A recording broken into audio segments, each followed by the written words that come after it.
Meus irmãos, nós vamos continuar, então a nossa disciplina já está bem perto do final já, né? Nós estamos nessa disciplina que trata sobre evangelização e discipulado, né? E a ideia, aqui como esse subtítulo nos indica, né?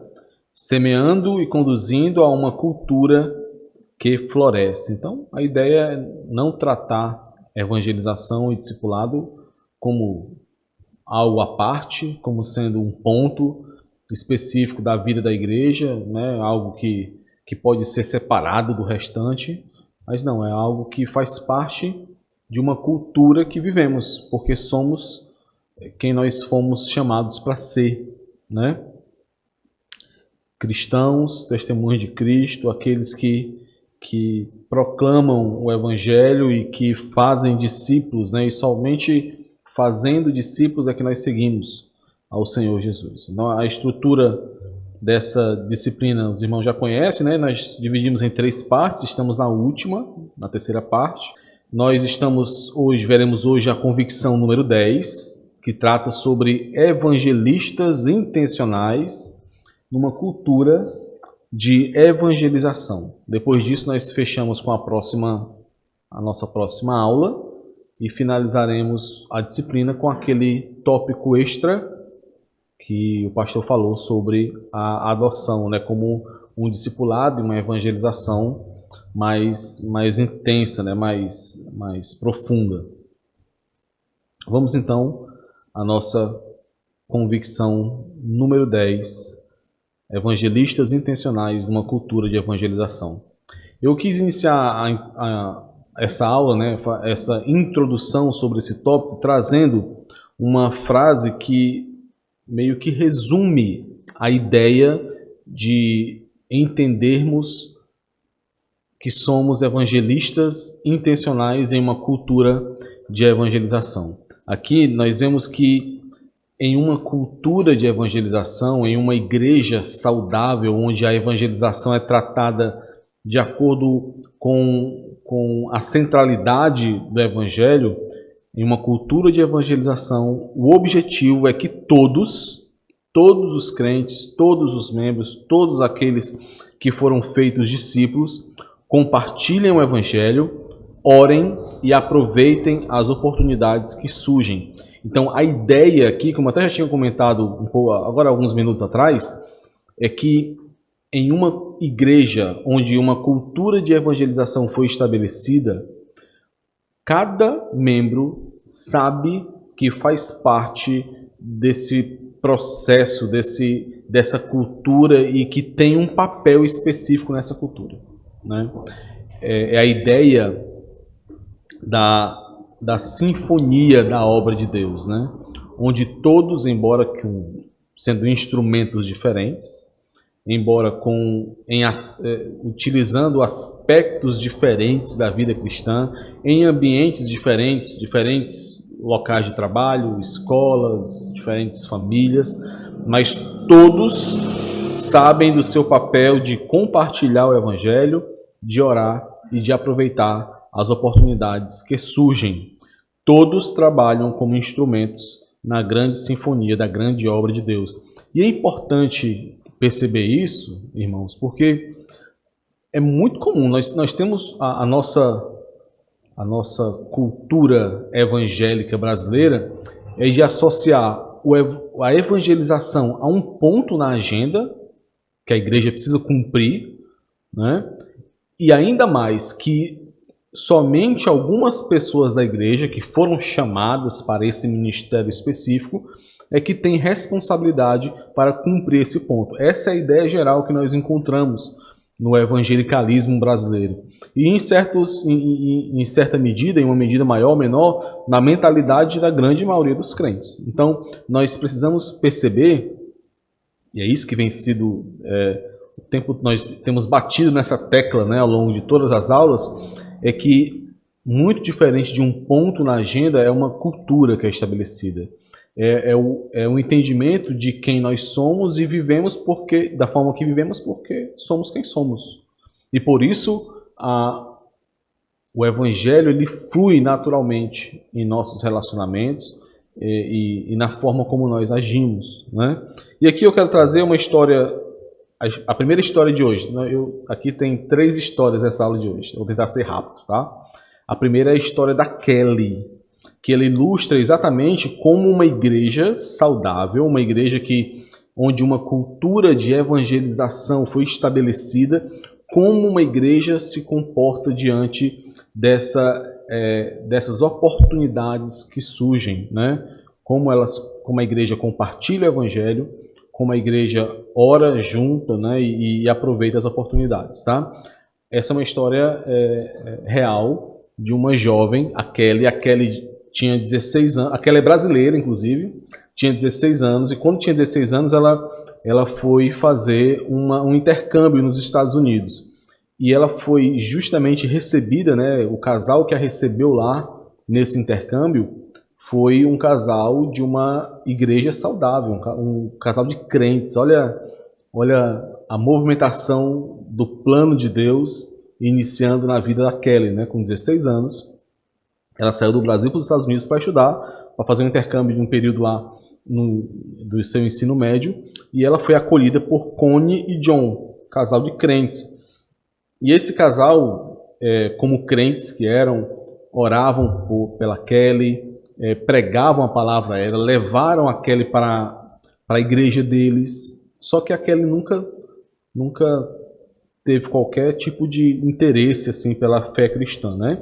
Independente disso, eles construíram uma relação muito boa, e a Kelly, mesmo quando voltou para o Brasil, ela manteve contato com os dois, né? E vice-versa, né? A Connie, que era a esposa lá do casal, ela passou 15 anos mantendo relacionamento, contato com a Kelly, orando pela Kelly e buscando no Senhor alguma forma de tentar ajudar a Kelly. Até que, depois de 15 anos, em uma conferência na sua igreja, a Connie, né, que é essa senhora, ela recebeu o pastor Mac Stiles, aqui, que é o autor desse livro, e a sua esposa. A esposa dele é chamada de Lynn, acho que é Lynn, né? E conversando, eles descobriram que esse casal, né, o pastor autor desse livro e sua esposa, que a igreja deles era na mesma cidade onde a Kelly estava indo morar agora, conversando com a Kelly ao longo desse relacionamento, né? E eles pediram a Connie, né, que era esse primeiro casal que acolheu a Kelly no início, pediu que o pastor e a sua esposa cuidassem dela, de alguma forma fossem ajudá-la, né? E aí eles disseram que sim, só que iam demorar muito ainda para voltar para casa, para sua igreja. Então eles resolveram entrar em contato com a Kelly, falar sobre a igreja, passar um endereço, para que ela pudesse já ir, né, se fosse possível, e conhecendo a igreja lá, né, e despertar o interesse nela pela igreja lá. Então eles entraram em contato com a Kelly. A Kelly estava passando por um momento difícil da sua vida, tinha tido problemas aí com um namorado, e ela foi na igreja. Chegando na igreja, ela foi acolhida por jovens na recepção que foram muito simpáticos com ela e acolheram, né, e direcionaram ela para o momento do culto. Ela ouviu a pregação da palavra com o pastor que estava lá no dia na igreja.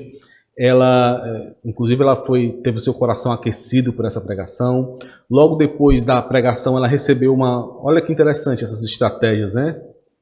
Ela recebeu uma sacolinha com 2 livros evangelísticos, falando sobre Cristo, sobre o Evangelho, e ela começou a devorar esses livros. Então ela foi recepcionada, as mesmas pessoas da recepção chamaram lá, os cultos são matutinos, né, para que ela pudesse almoçar junto com eles e pudessem conversar durante o almoço.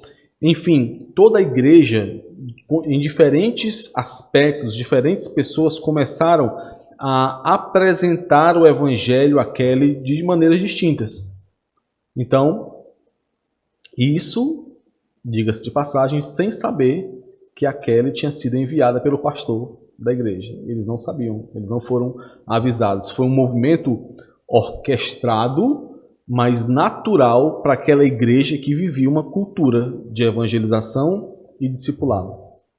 Então, depois de um tempo, a Kelly se converteu, foi batizada naquela igreja, e o pastor Max Stiles, ele fala que quando batizou a Kelly, ele ficou muito emocionado, porque ele lembrou de toda a trajetória e de tudo aquilo que aconteceu, de como o Senhor moveu pessoas de diferentes países e acontecimentos de uma forma geral para que a Kelly pudesse ouvir a palavra, ouvir o evangelho e então ser salva, né? Ser tomada pelo evangelho. E esse é o ponto dessa introdução que o pastor Max Stiles faz. É como a igreja ela trabalha como uma orquestra, como a gente estava conversando já. Uma sinfonia onde cada crente tem um papel e deve desempenhar esse seu papel olhando para o maestro dessa orquestra. Olhando para o Senhor, que é quem conduz toda essa sinfonia, né? Aqui um trechinho do pastor escreve. Ninguém pediu que Kelly cruzasse a linha. Não foram usadas técnicas para exercer pressão, né? Aquela ideia de aceite Jesus, do apelo, né? Em certo ponto, quando Liam conversava com Kelly, Liam confirmou que Kelly havia entendido o evangelho e se comprometera com ele. No entanto, se você perguntasse a Kelly quem a guiou a Cristo, ela poderia se sentir confusa com a pergunta. Poderia dizer o Espírito Santo ou várias pessoas, porque foi um conjunto de situações, de pessoas que foram utilizadas para conduzir Kelly ao evangelho. Nessa sinfonia, irmãos, é muito fácil a gente achar que está tocando para o público. O que quer dizer isso? A gente começar a buscar nas pessoas, naqueles que estão chegando, as estratégias a serem utilizadas para convencê-las, para que elas possam ser tomadas pelo Evangelho. Mas o ponto nós não tocamos para o público, mas para o Maestro. É Ele quem conduz, é Ele que o Senhor é o nosso Maestro. Então, se Ele é o Maestro, nós devemos seguir a liderança dEle, sem que sejamos distraídos pelo que acontece ao longo dessa sinfonia, né? Em uma cultura de evangelização, as pessoas confiam que Deus fará algo maior do que vem com os olhos físicos. Imagina a situação da Connie, né? Que foi a senhora que recebeu a Kelly 15 anos atrás. Ela viu aquela situação de uma jovem brasileira que não era crente caindo de paraquedas no seu lar cristão. Ela viu uma situação onde a Kelly não era totalmente... Ela não vivia em oposição direta àquilo que ela falava sobre o Evangelho. Não é que ela se opunha totalmente a isso. Ela até teve um relacionamento construído com ela. Mas ela viu anos e anos se passarem, 15 anos, sem que o fruto do seu papel ali, como cristã, como evangelizadora, pudesse ser visto, né? Pudesse ser gerado ali. Da mesma forma, outros, quando a Kelly chegou, foram sem entender muito bem, sem saber o que estava acontecendo, sem conhecer a história da Kelly, mas foram desempenhando o seu papel como evangelizadores. Isso é uma cultura que foi estabelecida, não é algo pontual. Cada um foi desempenhando o seu papel de maneira a fazer, né, fazer a sua parte ali como cristãos, como testemunhas de Cristo. E o ponto da nossa aula de hoje é como nós podemos fazer parte de uma cultura de evangelização vibrante como essa. Ou seja, quais são os direcionamentos, o que devemos fazer, quais são as ações que nos colocam coletivamente como participantes dessa sinfonia, dessa orquestra, que nos permite, mesmo sem enxergarmos muito além dos nossos olhos, nós possamos saber que, se estamos fazendo a vontade do Maestro, nós estamos contribuindo para que toda a orquestra toque no mesmo tom, sem desafinar, sem perder a harmonia, e por isso consiga alcançar o objetivo. Então nós veremos aqui, na nossa aula de hoje, 6 direcionamentos para que uma cultura de evangelização como essa, no exemplo da igreja do pastor Mark Stiles, aí, possa fazer parte da nossa igreja também. Primeiro, preparar o coração, a mente e os pés. Segundo, compreender o estilo de vida moldado pelo Evangelho, a centralidade do Evangelho na vida dos membros e da igreja. Eliminar nossas suposições, muito interessante, a necessidade de eliminar suposições. Nós supomos muitas coisas, nós supomos muito sobre nós mesmos e sobre os que estão na igreja junto conosco. Nós vamos ver um pouco sobre isso. Enxergar a evangelização como disciplina, muito interessante. Ele construiu esse tópico utilizando aquele livro que nós já estudamos aqui na igreja, do Disciplinas Espirituais. Quando eu cheguei na igreja, esse livro estava sendo utilizado na EBD. Orar, né? Outro direcionamento. Simples, né? Orar. E quando possível, tome a frente na evangelização. Nós vamos ver aqui, rapidamente, cada um desses pontos. Primeiro direcionamento, prepare-se para compartilhar coração, mente e pés. Qual é a ideia aqui, irmãos? É que a igreja, claro, primeiro, você como membro da igreja, como um cristão, mas a igreja como um todo, ela não é chamada a compartilhar simplesmente textos ou mensagens que estão desconectadas, não. Para que isso possa acontecer de maneira real, na prática, é preciso preparar-se para compartilhar muito além do que isso. Coração, mente e pés para o Evangelho. Como avaliar, então, que o nosso coração, a nossa mente e os nossos pés estão prontos para compartilhar a fé? Como é que eu sei? Porque nós temos muita facilidade em assumir compromissos abstratos, não é verdade? Então, como é que nós sabemos, como é que nós garantimos que nós estamos nos comprometendo com o nosso coração, mente e pés para compartilhar a fé e o Evangelho? Aqui nós temos três indícios disso, 3 perguntas que nós nos fazemos que nos ajudam a entender isso. Primeiro, nós estamos motivados para compartilhar o Evangelho? É interessante pensar sobre motivação. A motivação é o que nos dará energia para levantarmos e corrermos e usarmos os nossos pés para que possamos compartilhar o Evangelho, né? Estamos motivados? Estamos preparados? Aqui relacionado agora à mente, né? Nós sabemos como compartilhar o Evangelho? Esse é outro ponto. E esse é um dos pontos que gera medo, muito medo nas pessoas, né? Inclusive nós veremos agora já. E nós estamos dispostos. Observe, irmãos. Ela pode ter muitos amigos cristãos, né? Ou melhor, não cristãos, e ela conhecer muitas pessoas, né, que não se renderam a Cristo ainda.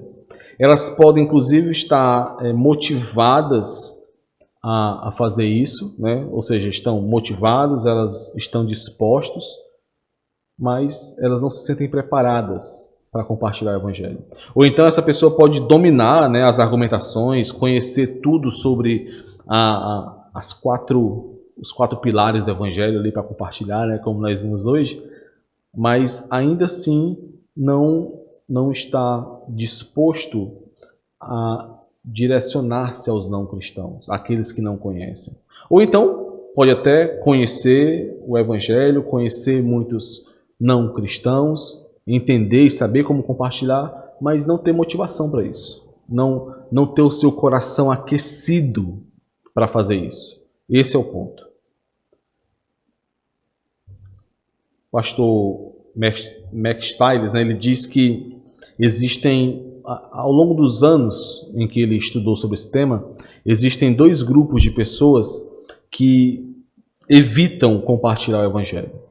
2 categorias que por qualquer um desses três motivos, evitam compartilhar o evangelho. Aqueles que temem, que não compartilham o evangelho por medo, por temor, e aqueles que não compartilham o evangelho por isolamento, por viverem uma vida, e essa é uma grande ironia, né, irmãos?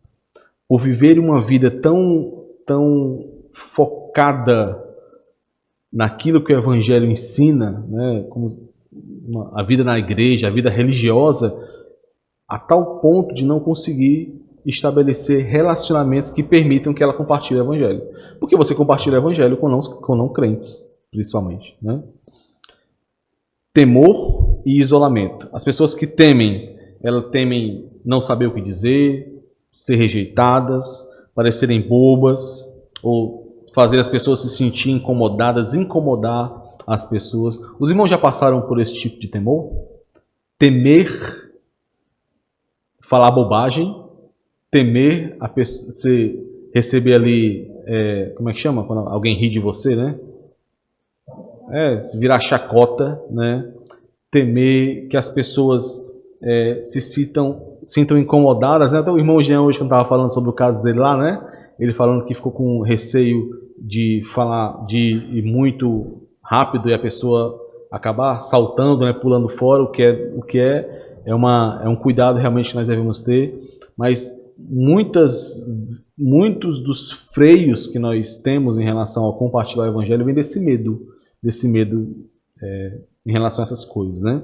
O outro desses freios em relação ao isolamento, né? De viver em um ambiente encapsulado, onde você não tem contato, não busca se relacionar, claro que obedecendo todos os limites necessários, mas não busca se relacionar com aqueles que são tidos como incrédulos, como alguém que pode escarnecer ou ofender os crentes, né, o evangelho.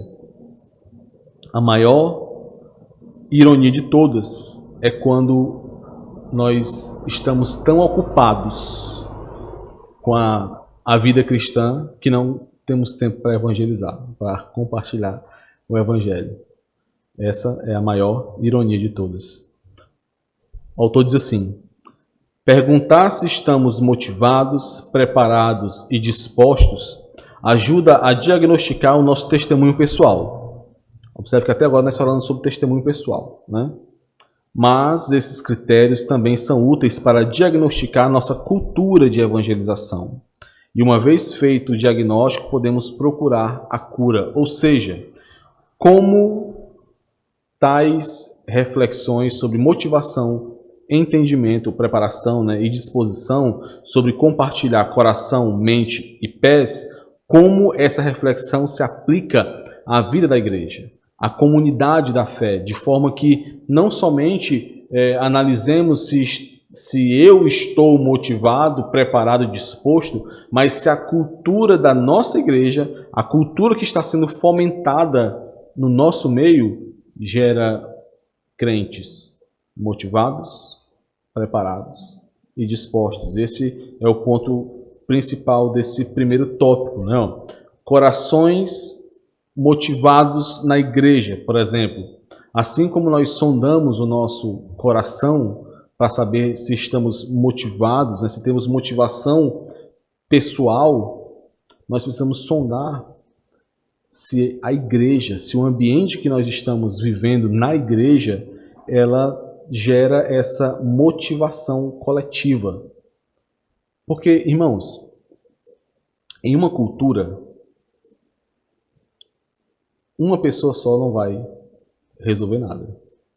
Se o pensamento, se a cultura não for disseminada por toda a igreja, facilmente essa cultura morre. Ela é abafada. A outra cultura que certamente está presente na igreja, já que essa não foi estabelecida, ela irá engolir essa cultura de evangelização.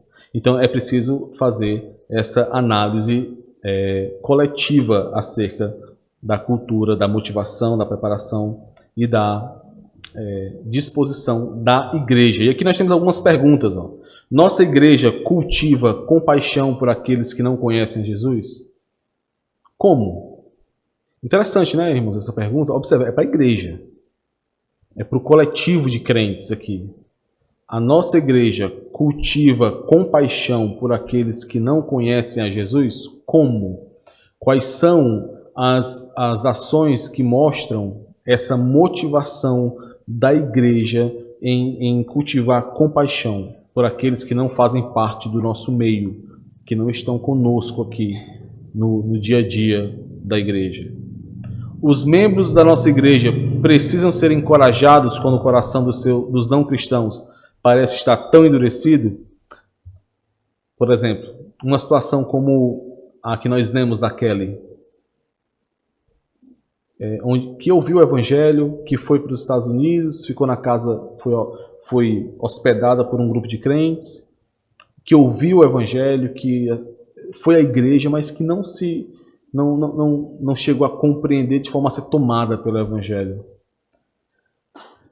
Aquelas pessoas, aquela igreja que a recebeu, aquele casal que a recebeu, precisava ser constantemente lembrado e encorajado a não abandonar a investida em Kelly, né? a não considerar que a Kelly estava ali endurecida por conta do seu pecado e que deveria haver perseverança. Essa é uma característica de motivação, porque quando não estamos motivados coletivamente, qualquer que seja a investida que nós determinamos que iremos fazer em prol do evangelho, qualquer que seja ela, na primeira dificuldade, na primeira falha, nós iremos esmorecer. Isso é um sinal de que não estamos motivados. Os membros da nossa igreja estão convencidos do poder e alcance do evangelho. Olha que interessante, irmãos. A igreja, ela está convencida de que aquilo que é feito na igreja, no coletivo, alcança a eternidade e ela é providenciada pelo Senhor como um instrumento de salvação de pessoas que eternamente estariam perdidos, né? É por isso que eu quis também trazer hoje o nosso devocional sobre o Evangelho, porque é algo que nós passamos apercebido, do poder e do alcance eternos do Evangelho. Mentes preparadas na igreja, outra forma de analisar, de sondar se coletivamente nossas mentes estão preparadas na igreja. Os membros da nossa igreja são preparados com o Evangelho? E aqui é interessante, porque essa preparação ela envolve uma série de aspectos relacionados à liturgia da igreja e à forma de ser conduzida da igreja, né? Por meio de músicas, músicas centradas no Evangelho, orações que tratam do tema do Evangelho e pregações que estão embasadas e que sempre trazem o Evangelho para a igreja. E aqui, especificamente na nossa igreja, nós temos uma convicção de que sim, nós somos preparados para isso. A questão, irmãos, é onde estão os frutos dessa preparação que recebemos? Essa semana o pastor colocou lá no grupo um ponto muito, muito interessante, assim, uma reflexão pessoal dele, né, para a igreja, sobre a responsabilidade que temos de saber o que sabemos. Os irmãos lembram? Então, esse mundo que jaz no maligno e que tem passado por grandes sofrimentos e que está desesperado porque não conhece a verdade que conhecemos, não tem a esperança que nós temos, esse mundo precisa ouvir a verdade que somente nós, crentes, servos de Cristo, nós podemos proclamar. E o fato de recebermos essa verdade, nos coloca como responsáveis por essa verdade. Então, uma vez, por exemplo, que como membros dessa igreja, nós somos o tempo todo encharcados da verdade do Evangelho, recebemos a verdade do Evangelho pelo cuidado em cada música que é escolhida para cantarmos. Em relação... Os irmãos que são do louvor conseguem até perceber isso melhor, né? Acredito que a igreja toda percebe isso, mas aqueles irmãos que vão lá preparar, escolher as músicas que vão ser, que leem um texto, leem as palavras-chave de cada texto, percebe o tamanho do cuidado em relação à escolha dessas músicas, as orações que são feitas, como são feitas, as pregações, todas as pregações que nós temos aqui são pregações que fazem parte de séries que foram planejadas previamente para trazer uma mensagem específica acerca do Evangelho. Então, uma vez que nós sabemos de como somos preparados para essa proclamação do Evangelho, a responsabilidade sobre aquilo que recebemos é ainda maior. E é isso que devemos estar atentos, né? Outro ponto, pés disponíveis na igreja. E aqui, irmãos, essa disposição, é claro que está tudo interligado, né?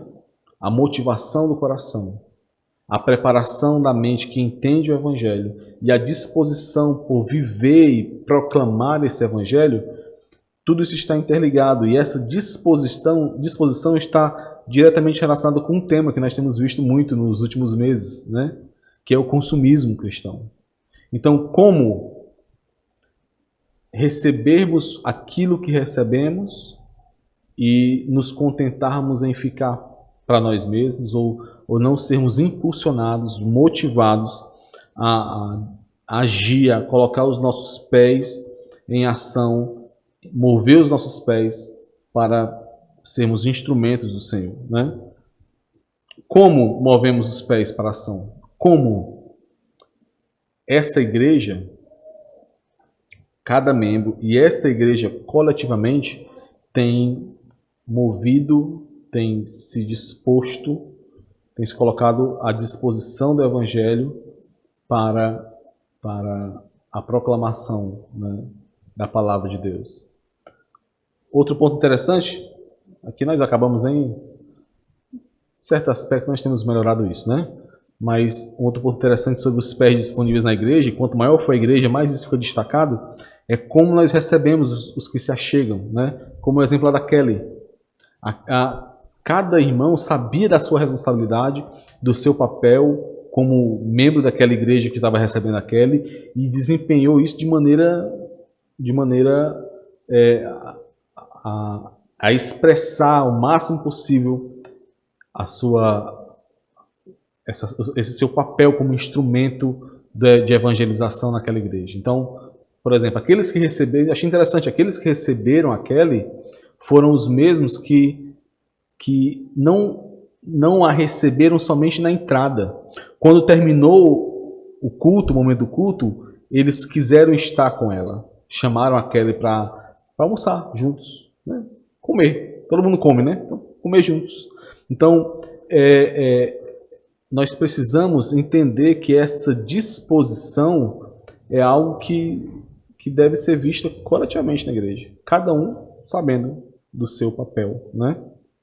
E eu falo do seu papel não é em relação a cargos que a pessoa tem. Não. Do seu papel como um cristão naquela igreja. Como parte do corpo naquela igreja. O segundo ponto, ou a segunda ação, né? A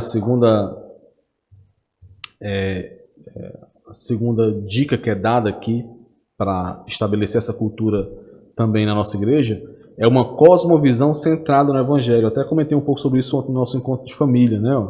Quanto mais nós vivemos o Evangelho, mais o Evangelho se torna parte da nossa vida, de forma orgânica, irmãos. De forma que cada passo que nós damos, cada ação, ações simples, de forma que cada situação, cada relacionamento vai exalar ali o aroma de Cristo, vai mostrar, vai fluir como uma ação que é uma implicação do próprio Evangelho.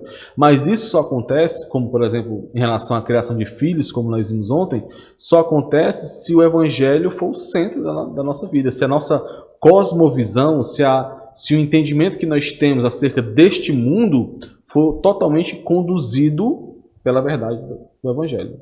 Senão vai ser... É nesse ponto, eu acho que esse é o ponto mais importante, irmãos.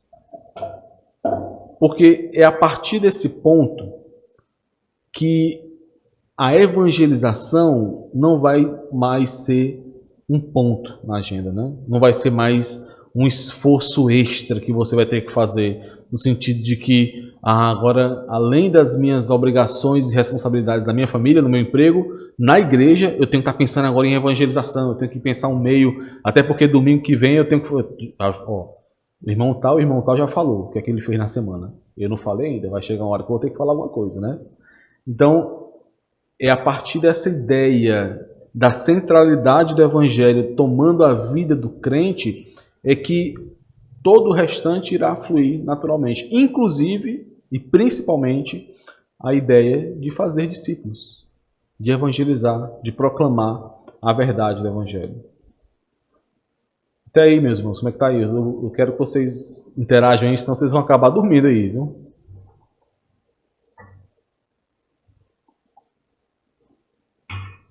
Os irmãos estão entendendo aí qual é a proposta dessa aula de hoje? Nós já falamos... A Yasmin está entendendo o que ela disse. Nós já vimos em várias aulas questões individuais acerca dessa cultura da evangelização. Já vimos também um pouco sobre essa questão coletiva, mas a ideia aqui é como nós contribuímos para essa construção coletiva de uma cultura de discipulado. Tá? Quanto mais vivemos o evangelho, mais o evangelho se torna parte da nossa vida.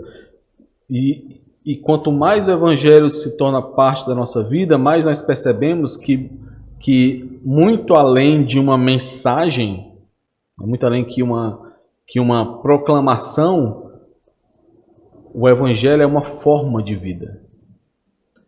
Por que é uma forma de vida? Porque ela impacta diretamente a forma como vivemos. As pessoas irão entender e receber a proclamação do evangelho da forma como esse evangelho é aplicado em nossas vidas.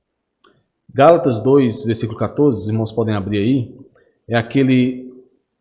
está naquele trecho bem polêmico, né, de quando o apóstolo Paulo repreende a Pedro por ele estar antes convivendo ali, comendo com os gentios, e quando ele viu aqueles que vinham lá da parte de Tiago e dos judaizantes, ele simplesmente isolou os gentios, né?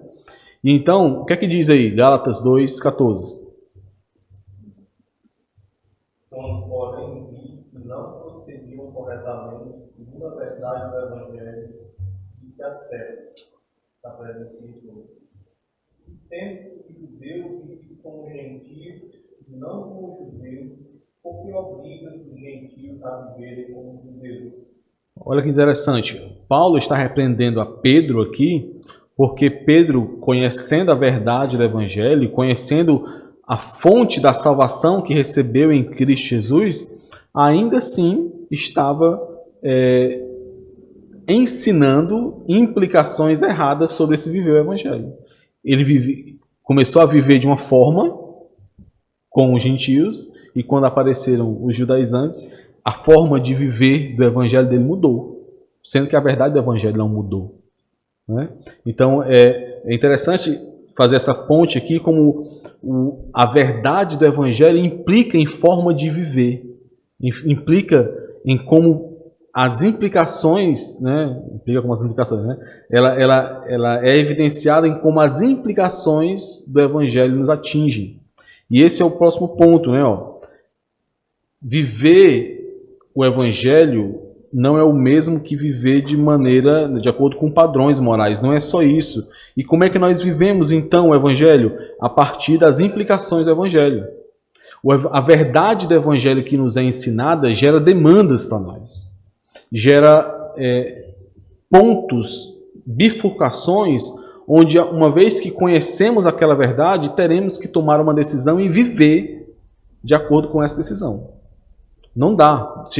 Chegam certos pontos da nossa vida que, quando a verdade do Evangelho nos atinge, nós teremos que tomar uma decisão. Ou viveremos de acordo com o Evangelho, de acordo com aquela implicação do Evangelho, ou nos desviaremos do Evangelho. E esse é o ponto aqui.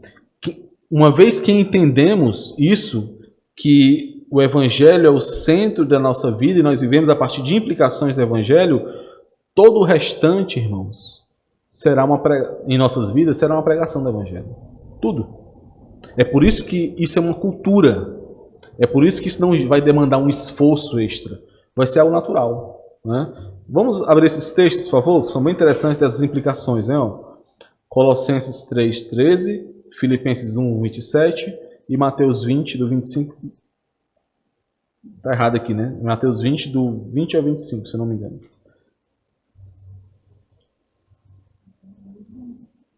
Quem achar pode ler. Suportai-vos uns aos outros, perdoai-vos mutuamente, caso alguém tenha motivo de queixa contra o crente. Assim como o Senhor vos perdoou, assim também perdoai vós. Olha que interessante aí, ó. O que é que Paulo está dizendo aí? Paulo está trazendo a mensagem do Evangelho. O Senhor os perdoou. Né? Isso faz parte da mensagem do Evangelho. Qual é a implicação da verdade do Evangelho? Assim como o Senhor vos perdoou, perdoai. É uma forma de mostrar como viver neste mundo, né? Ou seja, perdoando os outros assim como o Senhor os perdoou. Filipenses 1:27.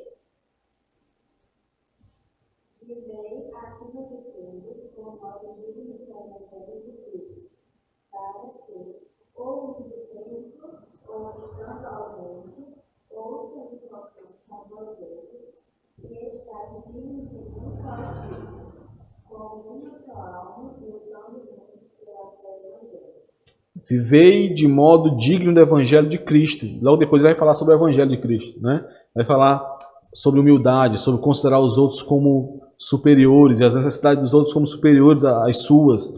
Então observem. E esse é o que nós vimos lá no capítulo 1 e 2 de Filipenses. Né? Paulo utiliza o próprio exemplo de Cristo e do Evangelho, daquele que sendo Deus, não considerou, né, o fato de ser Deus e se fez homem e se humilhou e morreu na cruz. E ele usa tudo isso do Evangelho para gerar implicações na vida dos filipenses. Sendo assim, vivei de modo digno do Evangelho. Considerai os outros como superiores a vós mesmos. E por aí vai. Mateus 20, do 25 ao 28. Então Jesus, chamando-os, disse: Sabeis que os governadores dos povos os dominam, e que os maiorais exercem autoridade sobre eles. Não é assim entre vós, pelo contrário. Quem quiser tornar-se grande entre vós, será esse que vos sirva. E quem quiser ser o primeiro entre vós, será vosso servo. Tal como o Filho do Homem, que não veio para ser servido, mas para servir e dar a sua vida em resgate por muitos. Olha que maravilhoso. Mensagem pura do Evangelho, o Senhor falando, assim como o Filho do Homem não veio para ser servido, mas para servir e dar a sua vida em resgate por muitos, é assim que a autoridade será exercida entre vós. Vocês que, está falando para os discípulos, né, para os apóstolos, vocês que receberam autoridade, e todo crente que exerce a autoridade, exercerá a autoridade de acordo com o modelo de autoridade deixado por Cristo. Autoridade que serve ao invés de ser servida. Implicações do Evangelho. O autor diz assim, resumindo isso, não? Compreender o Evangelho como forma de vida significa nos certificarmos de que todos os aspectos de nossa vida estejam alinhados ao Evangelho. Isso contribui para que o Evangelho transpareça em nós, estejamos com crentes ou não crentes. Se vivermos a vida centrada no Evangelho, nos veremos compartilhando o Evangelho. A centralidade do Evangelho é esse segundo ponto, né? A centralidade do Evangelho em nossa vida, gerando implicações para a nossa caminhada dia a dia. Terceiro ponto. Pode falar. Em relação à questão do Evangelho, às vezes a gente confunde evangelizar, querendo dar um testemunho, né, da nossa vida, da mudança que o Evangelho fez na nossa vida. Que isso aí é não é evangelizar, né? Então, assim, isso pode apenas dar uma contribuição mas assim, não pode perder o foco do que é o evangelho mesmo, a evangelização. Porque às vezes a pessoa quer mostrar, olha, você fazendo isso, você vai ter essas benfeitorias que a nova vida traz, mas não seria isso a evangelização o ponto central, né? Isso mesmo. Isso aí você está dando somente... você pode estar oferecendo, lançando uma isca que vai atrair pessoas para aquela isca que você lançou, e não para o Evangelho. Então, o Evangelho precisa ser proclamado em sua essência, né? Testemunhos são muito bons, mas para pontos específicos, para questões específicas da nossa caminhada, né? Isso mesmo. Isso mesmo. Isso mesmo. Então nós precisamos, terceiro ponto até relacionado com isso também. Terceiro ponto, eliminar as nossas suposições. Que suposições? Primeiro, as suposições que temos de que sabemos e entendemos bem o Evangelho. Geralmente os crentes supõem isso. E conseguem estabelecer algumas frases, alinhar alguns conhecimentos acerca do Evangelho, mas essa é uma convicção que nós precisamos ter, que nós não sabemos tanto quanto deveríamos sobre o Evangelho. Como assim? Sobre as implicações do Evangelho em nossas vidas, sobre como o fato de termos sido atingidos pelo Evangelho nos coloca em ação em favor de outros, como o fato de entendermos o Evangelho nos coloca em submissão ao Evangelho. Então, é uma suposição que nós temos, muito comum, e que devemos eliminar, né? De que sabemos e entendemos bem o Evangelho. Precisamos o tempo todo buscar conhecer mais sobre o Evangelho, sobre o Deus que nos demanda algo, sobre o pecado que nos coloca em oposição a esse Deus, sobre a solução que foi prometida e manifestada por Deus, e sobre a esperança que nós temos, sobre como reagimos a essa solução, né? Outra, e essa que eu achei bem interessante, outra suposição é pressupor que todas as pessoas que frequentam a igreja são cristãs. Interessante isso aqui. Nós muitas vezes falhamos, e não é que nós temos que viver como é que é aquele pessoal que fica ali o tempo todo investigando, como detetives, né, para saber se, rapaz, ele não é somente nessa linha, mas é de realmente entendermos que nós não passamos por tanta dificuldade por sermos pequenos ainda aqui, né, no número de pessoas.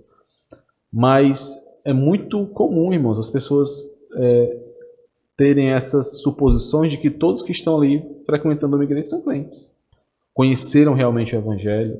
E se essa pessoa tem alguma habilidade maior, assim, mais destacada, aí é que o negócio é feio mesmo, sabe? De colocar aquela pessoa para desempenhar atividades. Não sei se os irmãos já tiveram essa experiência em outros locais, mas eu já vi muito isso. Eu cheguei em uma igreja sem ser crente, sem conhecer nada do Evangelho, e porque eu conhecia alguns versículos decorados e como bom pecador sabia como utilizar esses versículos, logo era tido como um crente fiel ali no meio daquele povo, né? Então, nós precisamos ter muito cuidado com isso, né? E o principal cuidado é porque quando nós pressupomos que todas as pessoas que frequentam a igreja são crentes, nós também pressupomos que não há necessidade de compartilhar, de ensinar ou de pregar o Evangelho no meio da igreja e nos ambientes em que nós vivemos.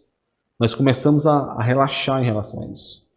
Por isso que é tão importante nos eliminar essas suposições. Eu vou ler agora aqui uma segunda história, né?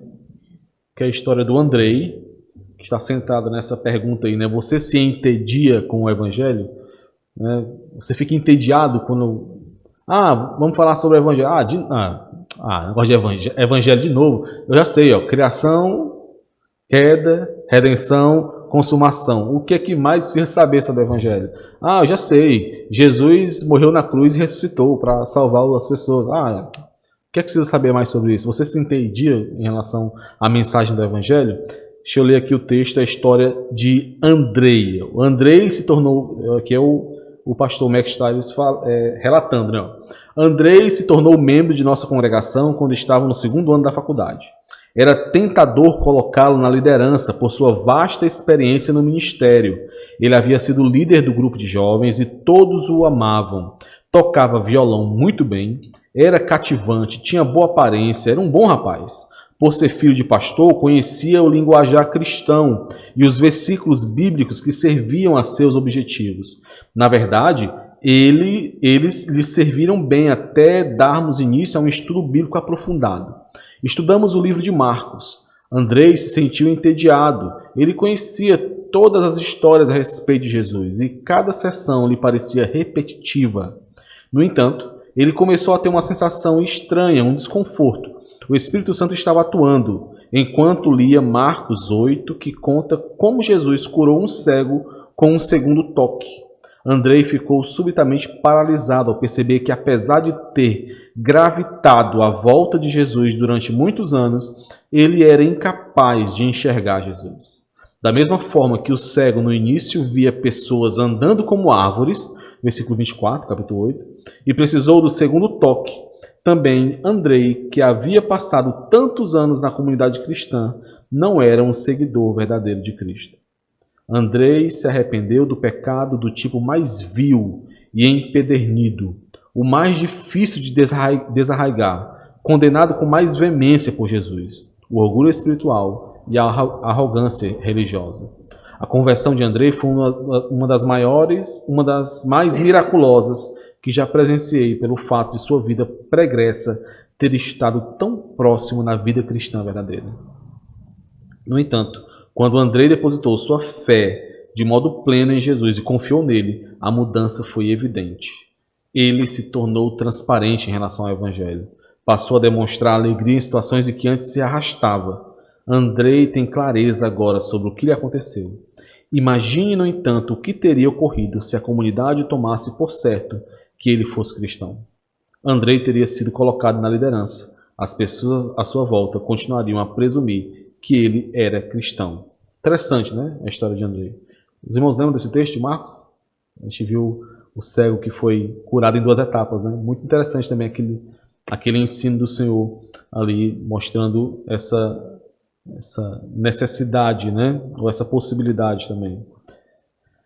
Mas o ponto aqui é que, quando nós pressupomos que todas as pessoas que estão frequentando uma igreja e há muito tempo são cristãs, são genuinamente convertidas, nós também iremos pressupor que não é mais necessário compartilhar o Evangelho em meio aos crentes, que nós não precisamos mais refletir sobre o Evangelho, ensinar, pregar o Evangelho. E essa é uma percepção que vai tomando a igreja como um todo. E a igreja como um todo para de refletir sobre o Evangelho. O autor diz assim: sempre haverá pessoas nas igrejas que parecerão crentes. E por isso é tão importante que continuemos a proclamar o Evangelho. São essas mesmas pessoas que tendem a reclamar a respeito de quão entediante e repetitivo é falar a respeito do Evangelho. Então, e aí? Alguém fica entediado aí quando nós... Quero ver quem já levanta o braço. Opa, fiquei entediado hoje, viu? Mas é isso, irmãos. A gente tem que ter atenção em relação a esse ponto também. 4º ponto, tá? Estamos perto de finalizar já.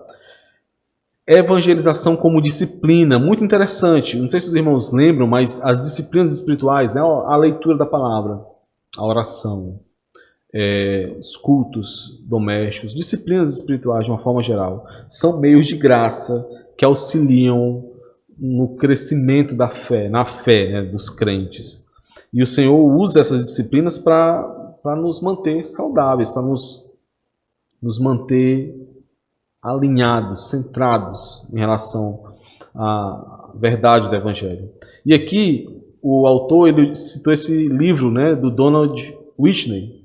Os irmãos têm, acho que muitos têm esse livro em casa, né? É um livro muito bom, irmãos, muito bom mesmo, porque ele é um livro muito prático e ele trata cada capítulo, são vários capítulos, ele trata sobre uma disciplina espiritual específica. Ele tem lá algumas que você nem imagina, as mais óbvias, né? Como leitura, oração, são maravilhosas também. E tem outras que você nem, isso aqui como disciplina, como é o meu caso da evangelização, né?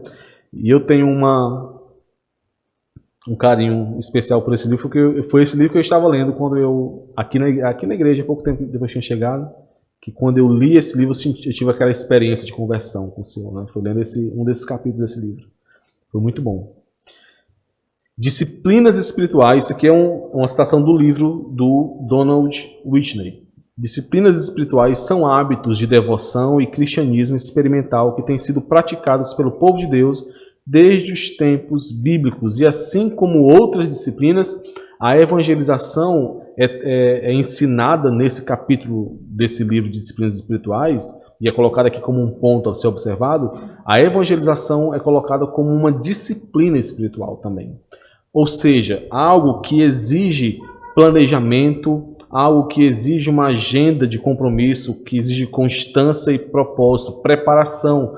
Então, assim, da mesma forma que para manter uma vida de oração, uma vida devocional, uma vida de leitura das Escrituras, uma vida de busca por entender mais sobre as Escrituras, é preciso um planejamento, uma disciplina, algo que te conduza a tentar manter uma estrutura, gerar uma estrutura que te permita continuar fazendo aquilo, mesmo em meio às dificuldades do dia a dia. Ele coloca aqui a evangelização também como algo a ser visto dessa maneira, onde você se prepara, onde você se organiza e busca estabelecer estruturas, pelo menos de início, antes da cultura ser estabelecida, né?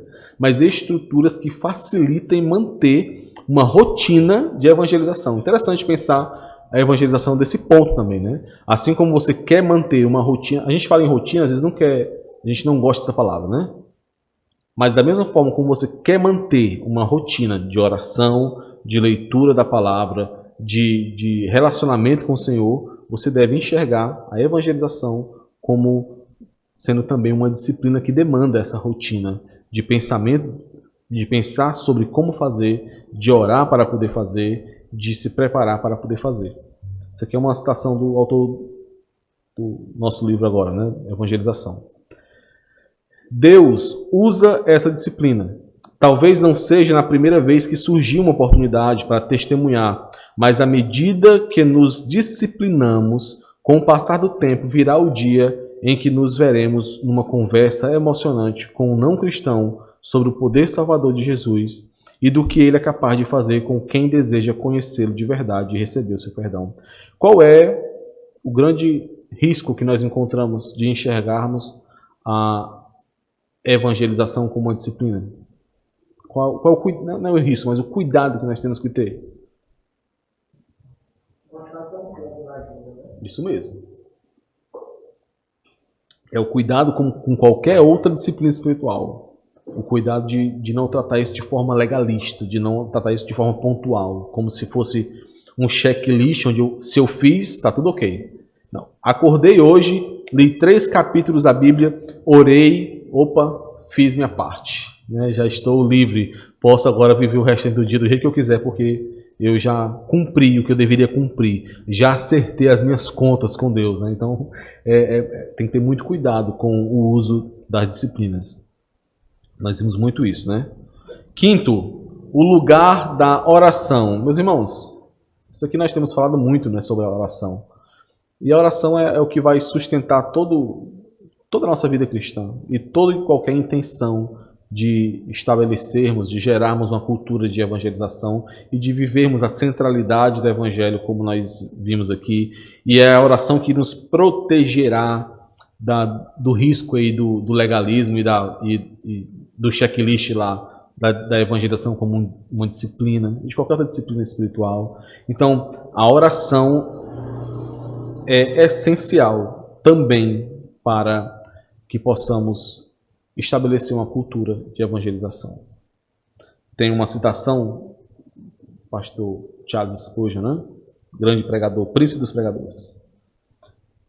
Muito interessante, diz assim, ó: Senhor, salva os eleitos e elege mais alguns. Né? É muito audaciosa essa citação, né? Salva os eleitos e elege mais alguns, né?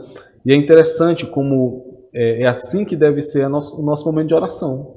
Nós não sabemos quem são os eleitos, né?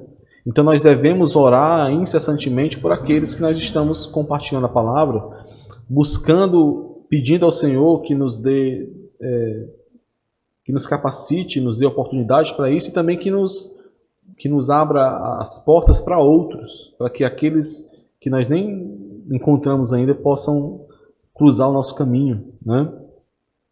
Aqui tem a história de Linda. Eu ia fazer até uma piadinha aqui, se a Dejane tivesse aqui, dizer que não era sobre a Dejane, a história que eu ia contar, né?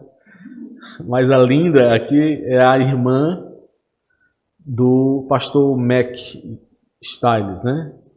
Ele diz que ele passou 20 anos da vida orando por ela.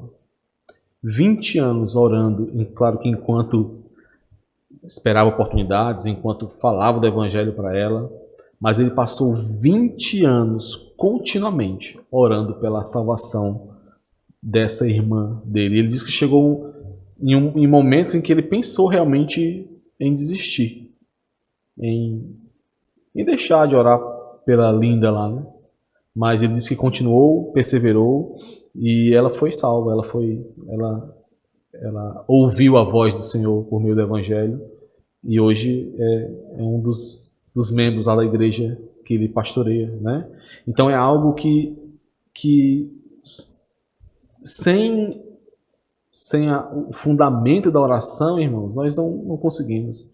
Certamente, sem a oração, ele não conseguiria perseverar por tanto tempo, buscando, pregando a palavra e com esperança, confiando no Senhor, de que ela poderia ser salva.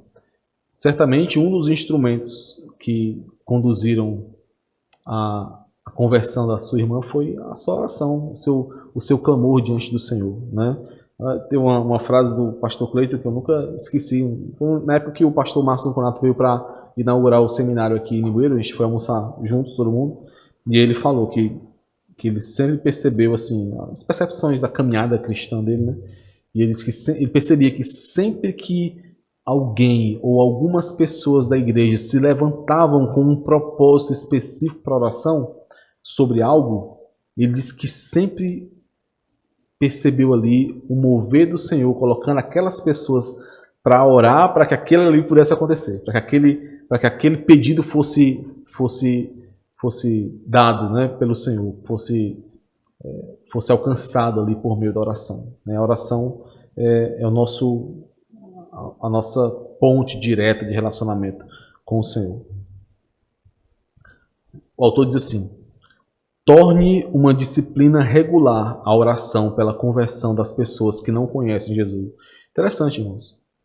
É interessante analisarmos o quanto temos orado pela conversão de outros. E eu falo, mesmo orado, não somente por aqueles que nós estamos buscando e nos relacionando, mas orarmos por oportunidades, para que outros cruzem o nosso caminho, para que possamos ter oportunidades de sermos instrumentos do Senhor, né? Ore nos cultos da igreja, nos pequenos grupos, nas reuniões nos lares, em eventos especiais e como parte de seu momento devocional. Eu tenho um amigo que afirma tentar orar da mesma forma que os puritanos, orações que fariam Deus corar em não responder, né? Ficar envergonhado se não respondesse. Que as pessoas à sua volta saibam que a salvação dos perdidos está em seu coração diante de Deus. Oração.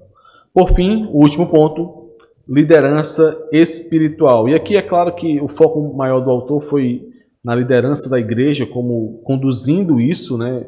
Como tem sido feito aqui por meio dessa disciplina e de vários outros aspectos que têm fomentado essa ideia de evangelização, mas aqui nós temos também o fato de você, quando possível, tomar a frente em relação à evangelização. Como assim?